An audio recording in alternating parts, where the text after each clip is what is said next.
এখান থেকে যাত্রাবাড়ি যাবো, গুলিস্তান থেকে গাড়ি পাওয়া যেতেছে না, তো যাত্রাবাড়ি যাবো। যাত্রাবাড়ি এক একটা রিক্সা জিগাইতেছি, এখান থেকে যাত্রাবাড়ি বলে 200 টাকা ভাড়া, 10 টাকার ভাড়া 200 টাকা, বুঝছেন? এখন কী করবো, এখন রিক্সাও পাইতেছে না। দেই সামনে গিয়ে জিগাইগা, প্রত্যেকজনের দাম ভাড়া। যাত্রাবাড়ি যাবো নি, যাক এটা রিজার্ভ হয়ে গেছে, ওটা হয়ে গেছে 40 টাকায়, কিন্তু আমরা যেতে পারি নাই। ওই সামনে দেই, সামনে কেউ যাইব নি।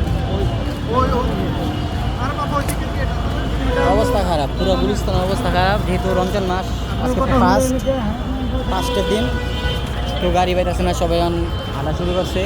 কিন্তু আমরা যেটা লয়ে আছি আমার গাড়ি আইটা উপায় নাই, আমরা হাঁটার কোনো উপায় নাই, গাড়ি নিয়ে যেতে হবে।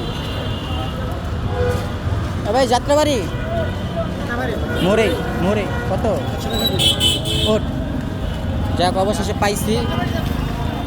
দেখি আল্লাহ আল্লাহ যা করে ভালো এবারে মিলিয়ে দিছে, অবশেষে যাত্রা।